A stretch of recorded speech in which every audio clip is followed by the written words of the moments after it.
only takes you to 1944.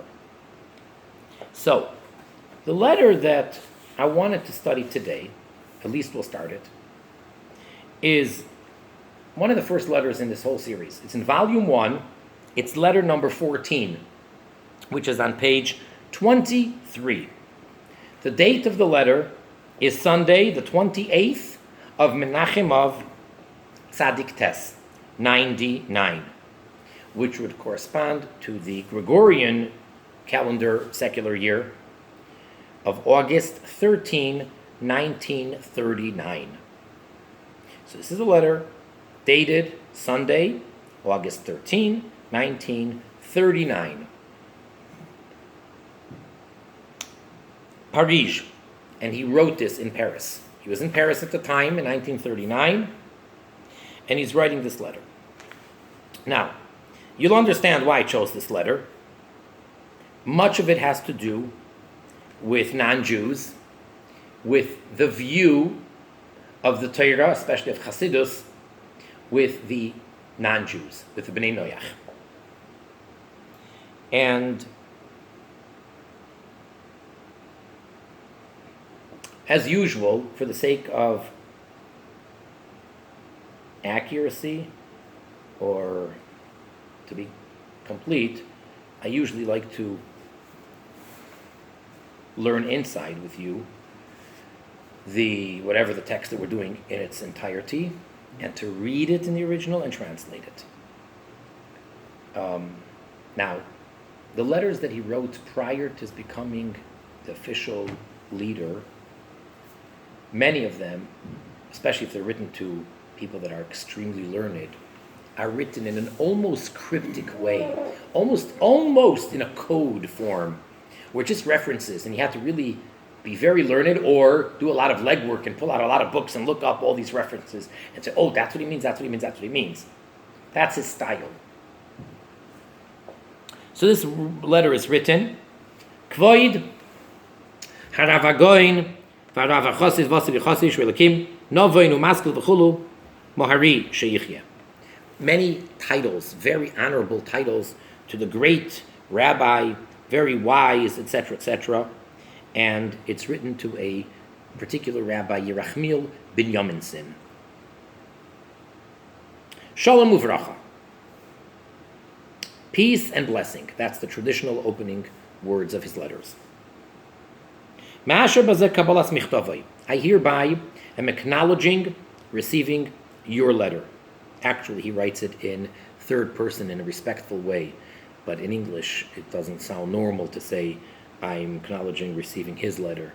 It's confusing, like who's the his? But literally, that's what he's writing to the person, and instead of saying your letter, he's saying his letter, referring to this person in a respectful way. V'kanireh milushoinoi higia bizmanoi michtavi al dvar inin atzimtzum. And as is apparent from your language in your letter, you have received in the appropriate time my letter regarding the concept of tzimtzum, which is a whole series for itself, the idea of tzimtzum, and how the Rebbe Melech HaMashiach writes a letter to this person, explaining to him the various different opinions of what that means, and it's a very, very deep Kabbalistic and Hasidic concept, a very, very fundamental idea. Now let's get back, we'll get to the point that we're dealing with. Umasha Kosav, and that which you wrote, quoting that which it states in the Tanya at the end of chapter 1. That the souls of the nations of the world, of the non-Jewish people, they are from the other impure, unclean klipos, shells or covers, shein b'hem teiv klal, that they have no good at all. So Kabbalistically speaking, there are generally 4 types, 4 categories of klipa. Klipa is basically a concealment of the spark of godliness. When God creates, so it's spiritual energy, which is creating everything, giving it life.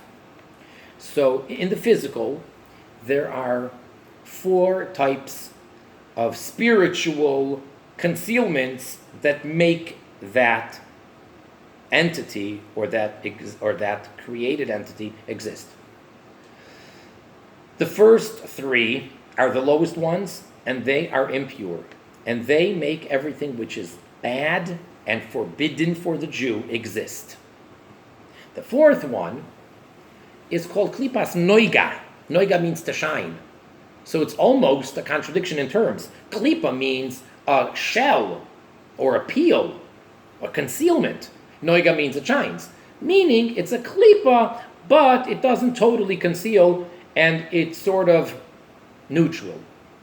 So on a practical level, any item, any physical object, or any thought, any word, or any behavioral act of a Jew that is forbidden by God is getting its sustenance from the 3 bad klipos, the impure klipos. Anything which is neutral is getting its sustenance through this 4th one, which the 4th one is sort of in between. If the person misuses it, then it can become just as bad as the first 3. And if the person elevates it, then it can actually become holy and totally elevated. Now, what about the very soul? So the Alter Rebbe, at the end of chapter 1, says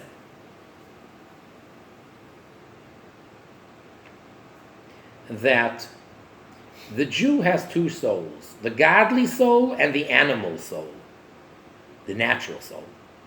The godly soul is always gravitating upward. The godly soul always wants to do God's will. The godly soul is totally spiritual and is interested in one thing, God, negating any ego or any self. The godly soul is always telling the person, so what does God want to do now? What does he want of me now?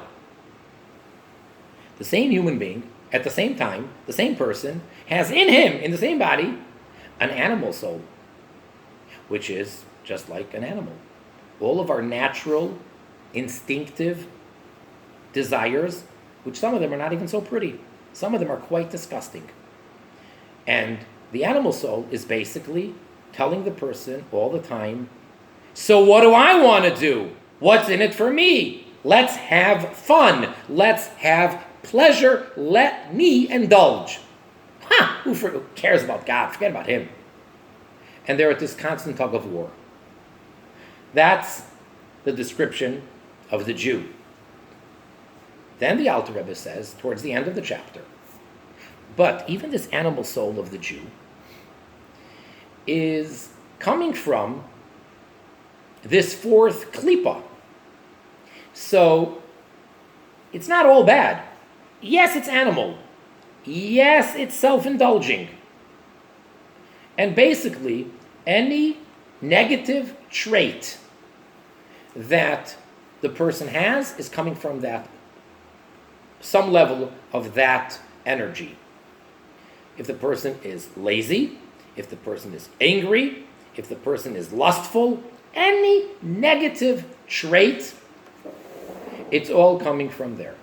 But then he says, but there are also a couple of good traits, positive traits, which are actually part of the animal soul, not even part of the godly soul. Because every Jew, by nature, his animal is a kosher animal, if you put it that way. Just like animals. So we have all the unclean, impure animals that a Jew is not allowed to eat. That would be the 3 bad, impure klipas. But then you have all the animals that are permissible for a Jew to eat, if slaughtered properly, etc. Those animals that are kosher, they're clean, they're pure. Every Jew's animal soul is like a kosher animal. It's an animal. Just because something is an ox or a sheep or a goat, it doesn't mean that they're always behaving nicely. They're animals, and all they care about is themselves. But it's kosher.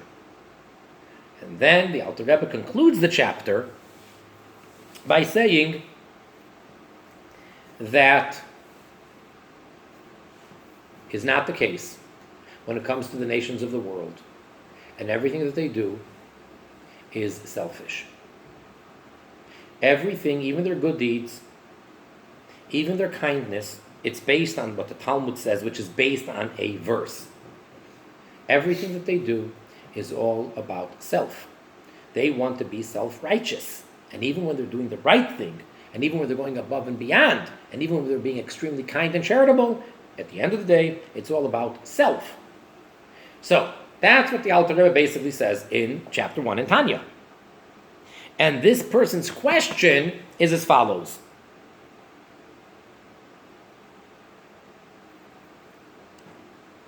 And the Rebbe Melcham Shech quotes the words of this person who's questioning it. Dim Kain, if so, Ein Shayach Leimar Alehem, you cannot then say about them, Shekol Ma Avdi Legarmai Avdu V'chulu, that everything that they do is for self-gratification. Uvichlal, and in general, Mashayich etzlam kol hazayin mitzvos shnitztavu bohem. How can they have 7 commandments that they're commanded to keep? How can you punish them for the lack of adherence to the 7 commandments? If they have no choice to do good. So he's asking a very fundamental question. According to what it seems like the Alter Rebbe is saying in chapter 1 in Tanya, how can the nations of the world be held accountable? How can they be commanded to keep these 7 mitzvahs? And how can they be punished for not keeping them if they don't really have the choice to truly be good?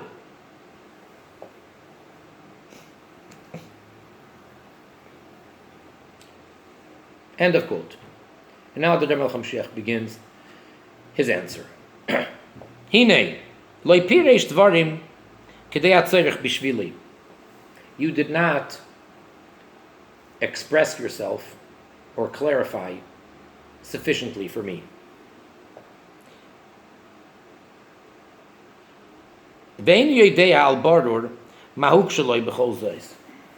don't know clearly what's difficult to you in all of the above. And now the Rebbe Melcham Shech begins to explain his position. What the problem is, why he doesn't seem to totally understand the difficulty. In the Tanya, the author writes, that the animal soul of the Jew, it's from this shining klipa, the 4th one, that has good in it. It's a mixture of good and evil.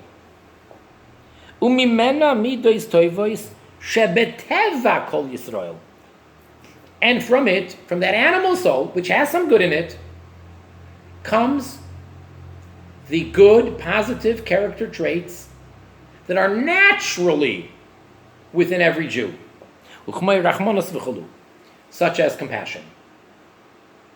Every Jew, by nature, by birth, is merciful, is compassionate. That's not because we earned it. That's not because we have a godly soul. It is nature. Just like certain things are human nature, certain things are Jewish nature.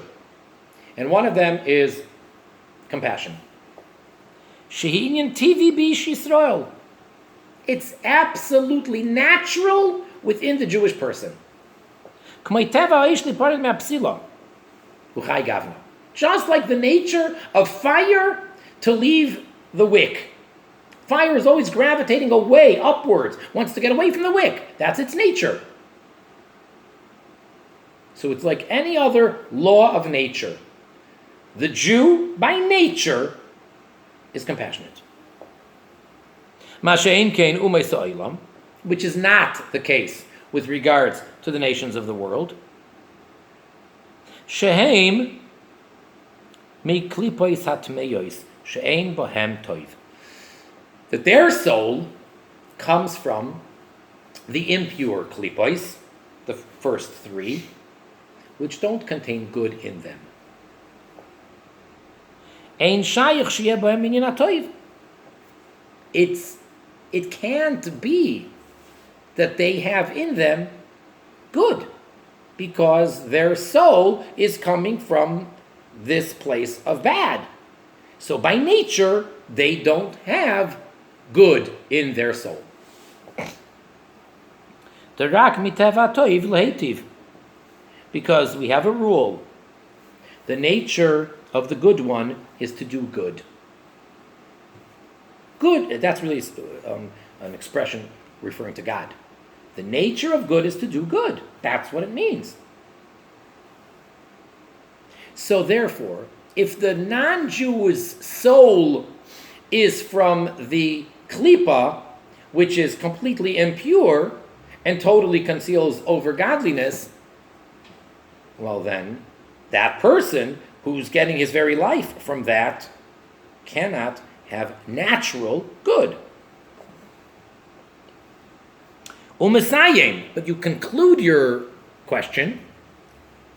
The Alter Rebbe concludes. The Alter Rebbe in the Tanya concludes that which we see, that they do good. Fact is, many people do good things, not only Jews. Says the Alter Rebbe, Ein kavanosam lasois toiv, ki'im legarmayu li'isyaher v'chuli. Their intention is not to do good, in the pure sense, but rather for self, to become great, or something like that on some level. But at the end of the day, it's about self-gratification.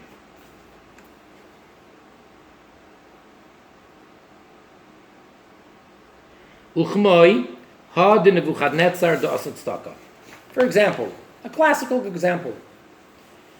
Nebuchadnezzar, the king, he did charity. Well, the story there with Daniel was that Nebuchadnezzar was in trouble, and he wanted to get out of the trouble, and he wanted to be blessed with life. So Daniel gave him advice, and he told him, you can redeem your sin with tzedakah, which is commonly translated as charity. You support the poor people, so then God will wipe away your sin, and therefore the punishment will be taken away. Simple formula. In other words, you're getting punished because you're dirty. You're dirty because you sinned.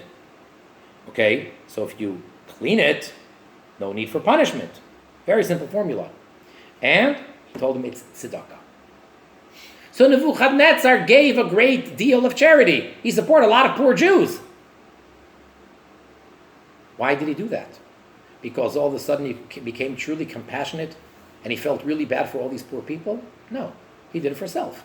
He didn't want to die. He wanted to live. He didn't want to have punishment. He wanted to have good. He didn't have this nature that should demand from within the giving of tzedakah, of charity. He didn't have that. His self, his personality, he did not have within him that demand that he's got to help the other person. Ella, he wanted that his kingdom should continue. He didn't want to get destroyed. That's what he wanted.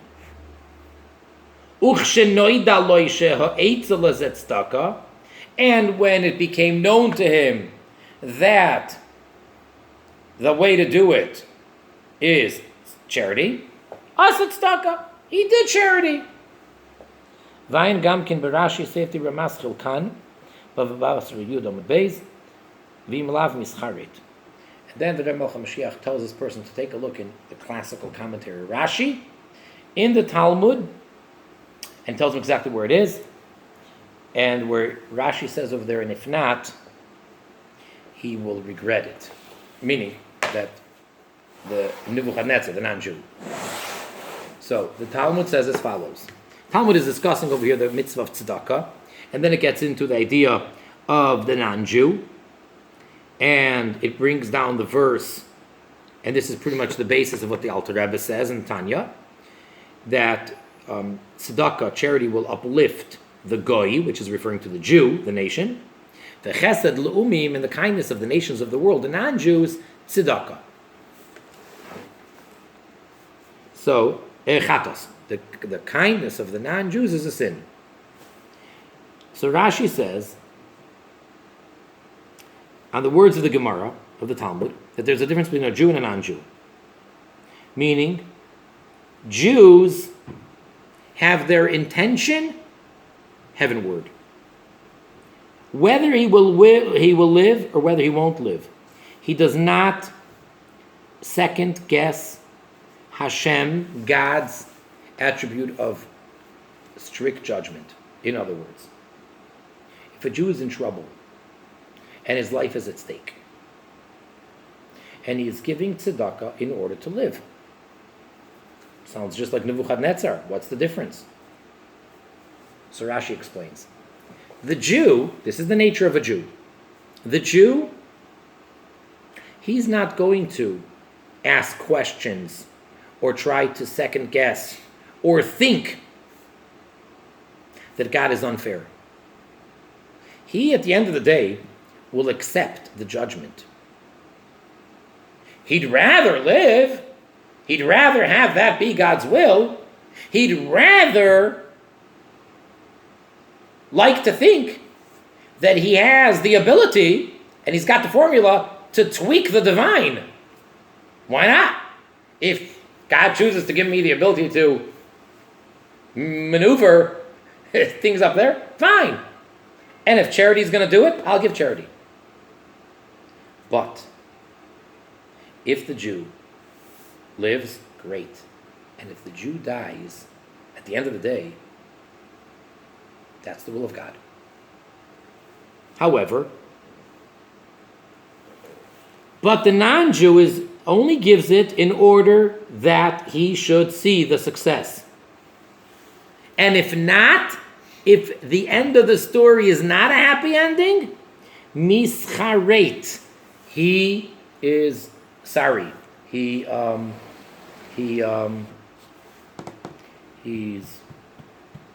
remorseful. He regrets. He regrets. He regrets that he gave the charity. That is how Rashi explains the Talmud there. Difference between the Jew and the non-Jew, even though they both seem to be doing it for a selfish purpose, but at the end, the Jew will never regret, whereas the non-Jew, if it doesn't turn out the way he wants, will regret.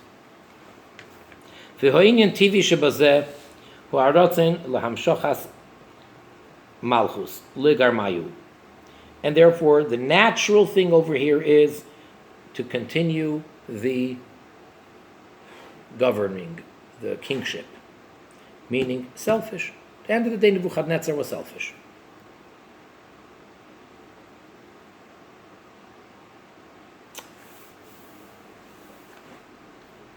As many things, and I've said this in previous classes, a lot of these things where it seems like the Torah is being so unfair in favor of the Jew and against anybody who's not Jewish, if you just spin it a little bit and you look at the right perspective, then you say, oh, so it's not that we're being unfair to the non-Jew. We're not putting him down. It's that God is uplifting and being in a positive way unfair to the Jew, meaning in a good way. For example, one of the many examples, let's speak about the prohibition of charging interest for a loan. A Jew lends money to another Jew. It is a very severe prohibition to charge any interest. If a Jew borrows money or lends money to or from a non-Jew, interest, no problem. See, that's not fair. This guy just lent $1,000 to his fellow Jew for a year. $1,000 for a year. He can't take back one penny more. Here, he lent $100 to this non-Jew for a week, and he's charging him $1 a day. And then if he's late with the payments, $10 a day is the fine. Where's the fairness? So I say, take the Jew out of the picture for the moment. Forget about interest-free loans. What is normal? What makes sense logically? If I'm lending money to a person, can I charge interest? Not overcharge, not too much interest. Can I charge interest? But of course. It's my money that I now don't have usage of. I don't have access to it. You get to use it. So while you're using, you're benefiting. So I'm charging you rent for using my money. I'm charging you for being able to use my money, and hopefully you're making money off of my money. That's your business. Either you'll succeed or not. But you are lacking funds. I gave you the funds, not as a gift, but as a loan. Why interest-free? Nothing wrong with charging interest. All the banks do. So now the question becomes, so why can't a Jew charge interest to a fellow Jew? Okay. So that's a different story. But it's not like that's normal. And now with the non-Jew, we're being oppressive or whatever. No, that's normal. The interaction between a Jew and a non-Jew, that's normal. The way that the Jew is supposed to interact with the fellow Jew, that's beyond normal. So same thing over here. If you really, really think about it, about human nature, because otherwise it could sound so belittling to the non-Jew. And I say, no.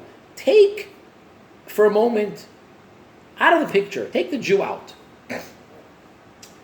Forget about the Alter Rebbe's explanation of the Jewish animal soul for a moment. Just think honestly. And you don't have to speak to any types of psychiatrists or, just simple. Try to think about the human nature as you know it and as you experience it. We may not be proud, we may not really like to admit it openly, but be honest with yourself and get deep down into your gut, into your psyche. And at the end of the day, everything that one does is for themselves. At the end of the day, remove all the layers. Even when you see someone suffer and you help them without any gain for yourself, it's because you can't stand to see them suffer. So it really, if you get really zero in on it, it's selfish.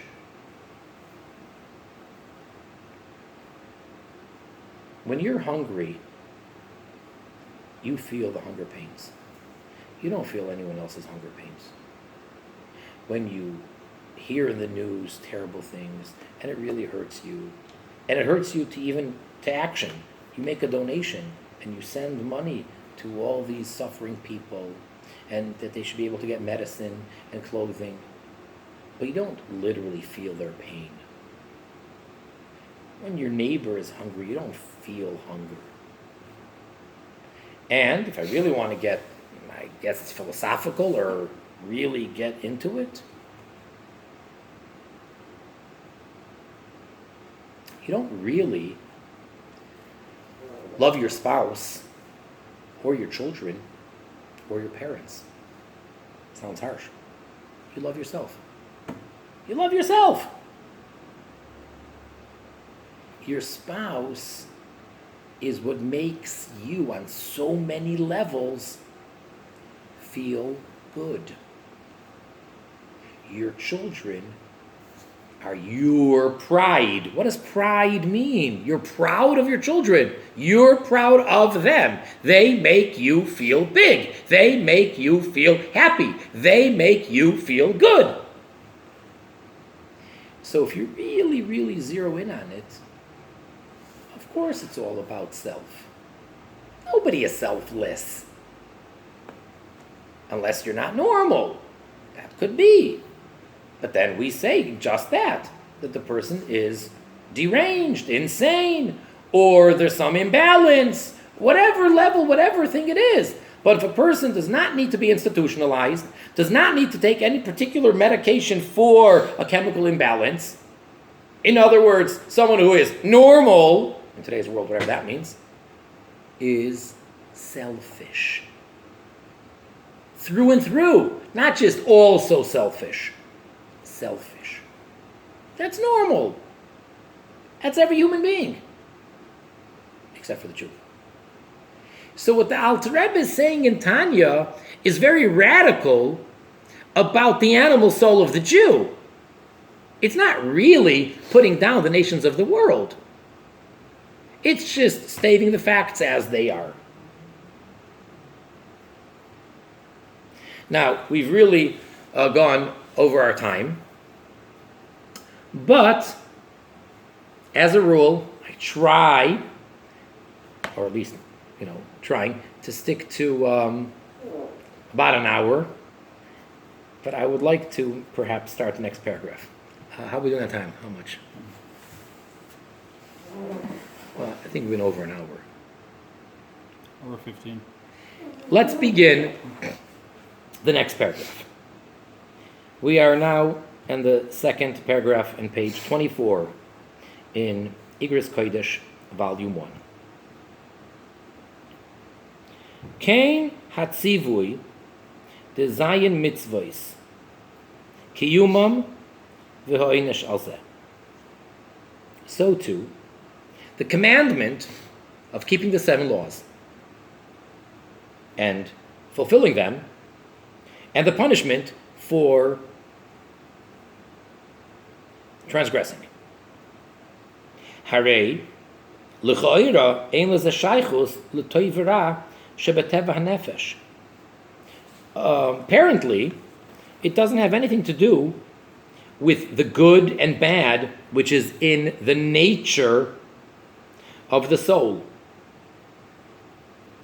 V'noigim lahatiurim dechasid u'moishel benafshoy. And what they are relevant to is the descriptions of one who is pious and one who controls his own self, his own soul. Someone who is governing his soul. Al pi pirush Rambam beperek vav mishmeina prakim. Based on what Maimonides says in his commentary to the Mishnah, the Yu'uyan Gamkein Mitzvahs Zechiras Maise Amalek, Simon Beis, and you should also look up in a particular mitzvah of remembering what Amalek did, chapter 2, the Sefer HaMitzvahs LaTzemach Tzedek, in the book written by the Tzemach Tzedek, the third Lubavitcher Rebbe. He explains various mitzvahs according to Chassidus. What does it come out from these sources, from the Rambam and from the Tzemach Tzedek? The Gam Kiyumam Mipnei Yiras Ha'onesh Maspik. That to keep the 7 Noachite commandments simply because of fear is sufficient. You see, there are many levels when it comes to the motive and the cause and the drive to serve God. In basic terms, without getting into all of the very, very detailed specifics, in basic terms, there's fear and there's love. And basically, even though it gets more complicated, basic fear is a much lower level than basic love. Just like if you're doing something for anybody, for a parent, for a governor, for the king, whatever it may be. You can either be keeping the law out of love or out of fear. That's simple. For the most part, I think it's fair to say that most citizens are law-abiding citizens out of fear. It's not like, oh, I love our president. I love our government. I love the Constitution and the set of laws that we have.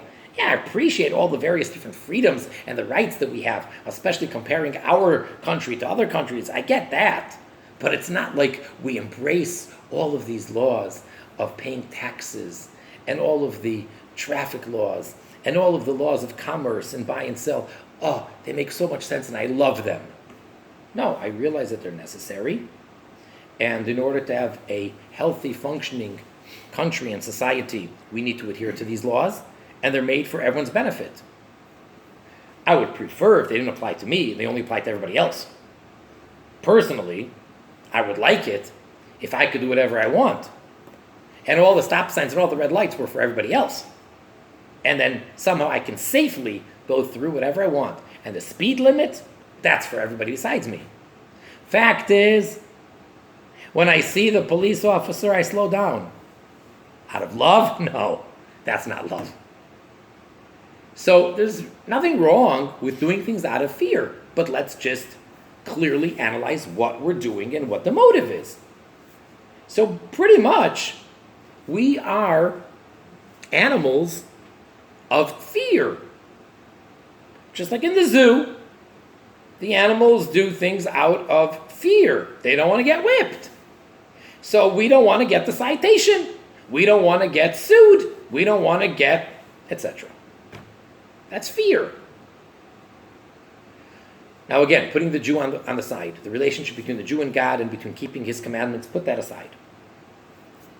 The non-Jew is obligated, is required to keep these divine commandments because they're God-given. Fine. Is it okay if he does it out of fear? Absolutely. There's nothing wrong with that. According to the Rambam and the Tzemach Tzedek, there's nothing wrong with keeping them out of fear. I'm afraid to go against the word of God. I don't want to get punished, whatever. Now, it's not so simple to say, okay, that's the difference between the Jew and the non-Jew. Oh no, now let's bring the Jew back into the picture. Ubiyad Hilchas Tshuva Perek Yud Kosav, and Maimonides, in his book of the Yad HaChazaka, as we call it, in the laws of Teshuvah, of repentance, chapter 10. So the Rambam there writes, Shagam bi Yisrael kein hiu avoida, ad shetar bedaiton. That by the Jew, initially, that's also how they are to serve God, with fear, until they graduate to a higher level of intelligence, or a more internalized bond and connection. But otherwise, starting off, the beginning, the way that the Jew is expected and is supposed to, it's out of fear.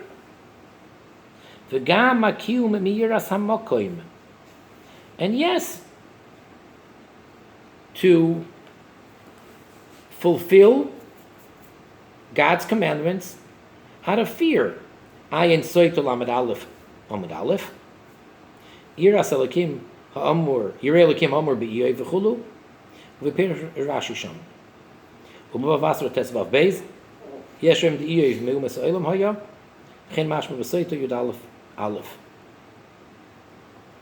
There's a discussion there in the Talmud and Tractate Soita whether Eoy, Job, served God out of love or out of fear. And it quotes the pasuk, the verse that says that Eoy was a God-fearing man. Fearing. So Eoy, who was a very, very righteous person, seemed to have been serving God out of fear. Now, Who is this character? Who is this righteous Eoiv? So there, the Talmud in a different tractate in Bava Basra has a whole discussion about this Eoiv. And the implication there is, the understanding in the Talmud is that Eoiv was a non-Jew. He was from the nations of the world. Ein yiras hamokim mipnei shemeiroi gadol umutal al briyos migeder atoiv dafka. Now,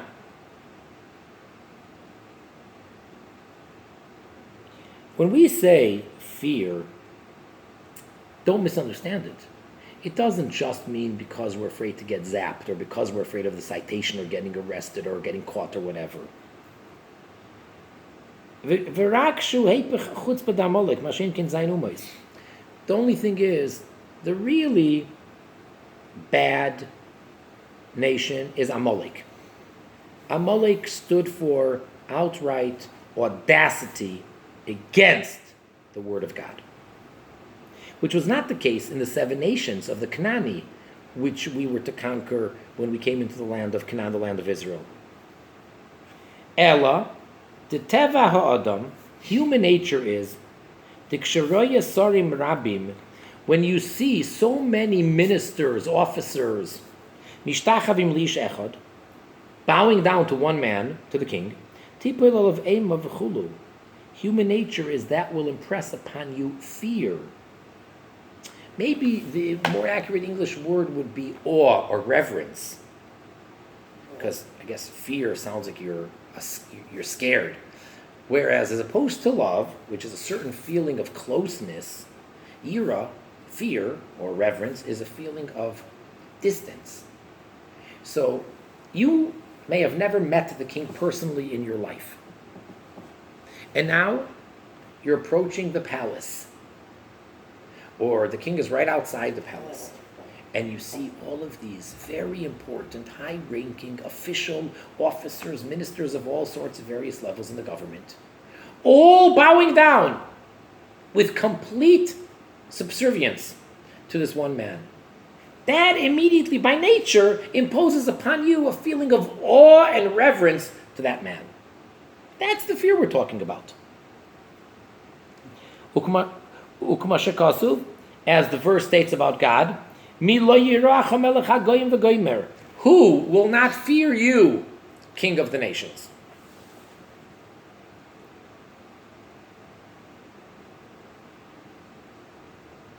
Upashut, and it's simple, Asher kol zeh, that all of the above that we spoke about, even though we brought fear to a higher level of reverence, hu adayin yirachitzoinis, it's still external fear. There's a much deeper and greater and higher fear. This is external fear. Which is explained by the Alter Rebbe, the author of the Tanya, in his commentary in the Siddur. And in the Tanya chapters 41 and 42.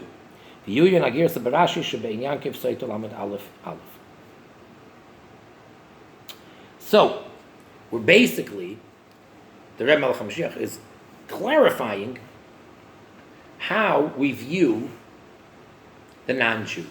What does it mean that he's from Klipa, from the 3 impure klipas, and he has no good in his soul? Not to misunderstand it. So therefore, we're explaining it that basically that's what human nature is. That is what a human being is. That it's all about self. And can you serve God? Absolutely. Can you be held accountable? Yes. Can you be commanded? Yes. And do you have to do it out of anything more than fear? So now we're saying fear doesn't mean to be afraid. It can even be a higher level. And even that, it's still the external levels of awe or reverence. So until next time, wishing everybody much success in studying and promoting the 7 mitzvahs b'nei Noach, the awareness of God and serving Him and worshiping Him, in continued good health for all, and everybody is praying for the safety and the security and the good health of all of mankind. Thank you.